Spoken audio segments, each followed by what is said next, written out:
Audio book वाङ्मयी 34 भारतीय संस्कृति के आधारभूत तत्व चैप्टर 1 पार्ट 12 स्वाध्याय आत्मा का भोजन।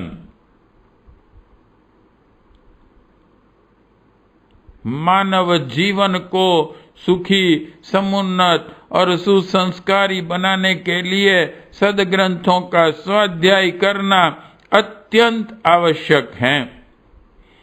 स्वाध्याय मानव जीवन का सच्चा सुहृद एवं आत्मा को भोजन है।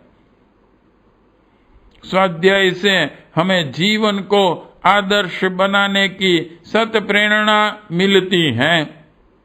स्वाध्याय हमारे जीवन विषयक सारी समस्याओं की कुंजी है। स्वाध्याय हमारे चरित्र निर्माण में सहायक बनकर हमें प्रभु प्राप्ति की ओर अग्रसर करता है। स्वाध्याय स्वर्ग का द्वार और मुक्ति का सोपान है। संसार में जितने भी महापुरुष, वैज्ञानिक, संत, महात्मा, ऋषि, महर्षि आदि हुए हैं, वे सभी स्वाध्यायशील थे। स्वाध्याय का सत्साहित्य एवं वेद, उपनिषद, गीता आदि आर्ष ग्रंथ तथा महापुरुषों के जीवन वृतांतों का अध्ययन तथा मनन करना है। कुछ भी पढ़ा जाए उसे स्वाध्याय नहीं कहा जा सकता। मनोरंजन प्रधान उपन्यास, नाटक एवं श्रृंगार रसपूर्ण पुस्तकों को पढ़ना स्वाध्याय नहीं है। इस प्रकार का साहित्य पढ़ना तो वास्तव में समय का दुरुपयोग करना एवं अपनी आत्मा को कलुषित करना है।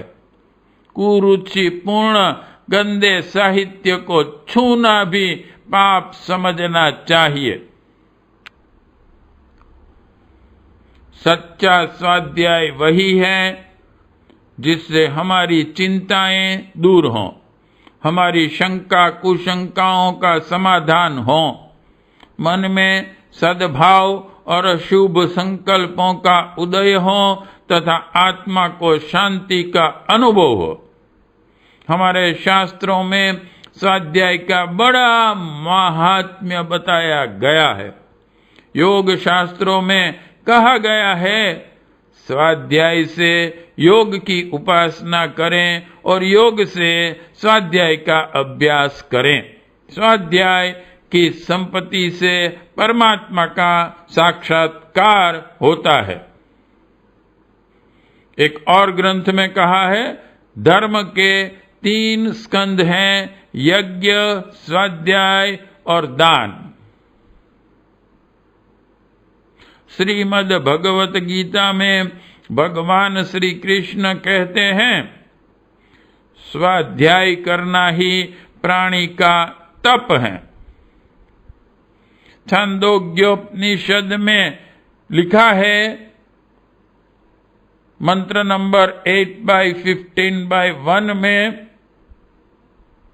ब्रह्मचारी आचार्य कुल से आर्ष ग्रंथों को पढ़कर यथा विधि से शुश्रूषा आदि करता हुआ समावर्तन संस्कार युक्त परिवार में रहकर पवित्र स्थान में स्वाध्याय द्वारा स्वयं अपने को, संतानों को एवं अन्य जनों को धार्मिक बनाता हुआ, समस्त इंद्रियों को आत्मा के अधीन करता हुआ, तीर्थ स्थानों के अन्यत्र भी प्राणियों की हिंसा न करता हुआ, समस्त आयु इस प्रकार वर्तता हुआ मोक्ष पद का अधिकारी बन जाता है तथा जन्म मरण के चक्र से छूट जाता है। इस प्रकार हम पवित्र ग्रंथों एवं सुविचार पूर्ण साहित्य के पठन पाठन के द्वारा सदा स्वाध्याय कर अपने मन और बुद्धि को सुसंस्कृति बनाकर अपने जीवन को पवित्र बनाने का संकल्प धारण करें। सदग्रंथों के स्वाध्याय से हमारे आत्मा की सुषुप्त शक्तियां जागृत होकर हमारे जीवन को सरल, समुन्नत एवं सरस बना देती हैं। शरीर को स्वस्थ और सुदृढ़ बनाए रखने के लिए जिस प्रकार पौष्टिक आहार की आवश्यकता है, उसी प्रकार मन और बुद्धि को स्वच्छ एवं स्वस्थ बनाए रखने के लिए उत्तमोत्तम ग्रंथों का अध्ययन अनिवार्य है। अध्ययन एवं स्वाध्याय के लिए निम्न कोटि का साहित्य हानिकारक होगा। उसी प्रकार जैसे खाद्य एवं दूषित पदार्थों का सेवन स्वास्थ्य के लिए हानिकारक होता है। अतएव हमें इस संबंध में परिपूर्ण सतर्कता और सावधानी से काम लेना होगा।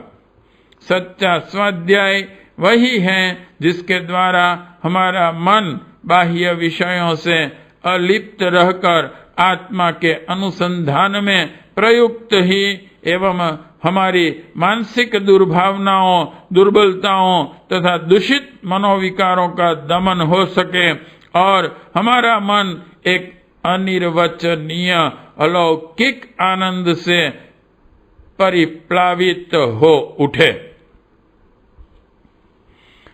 मनुस्मृति में कहा गया है, स्वाध्याय और शुभ कर्म में मनुष्य सदा तत्पर रहें।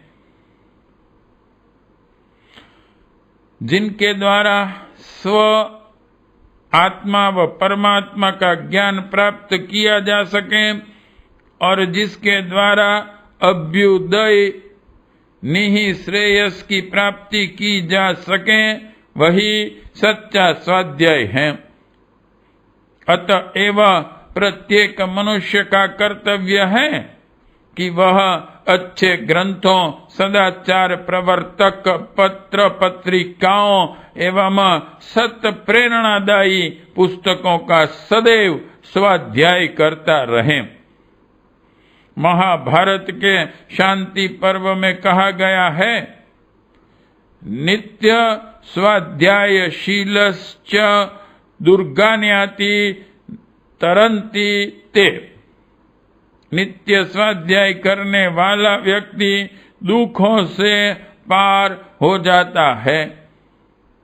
स्वाध्याय ब्रह्मचर्य पालन में सहायक हैं। स्वाध्याय से चरित्र निर्माण में भी सहायता मिलती है। इसके द्वारा दुराचारी, सदाचारी और व्यभिचारी भी ब्रह्मचारी बन जाता है। अतः यदि आप समुन्नत होना चाहते हैं, अपने जीवन को पवित्र, शुद्ध और निर्मल बनाना चाहते हैं, तो आलस्य और प्रमाद को छोड़कर नित्य सदग्रंथों के स्वाध्याय का आज से ही संकल्प कीजिए और उसका दृढ़ता से पालन कीजिए। पार्ट 12 समाप्त।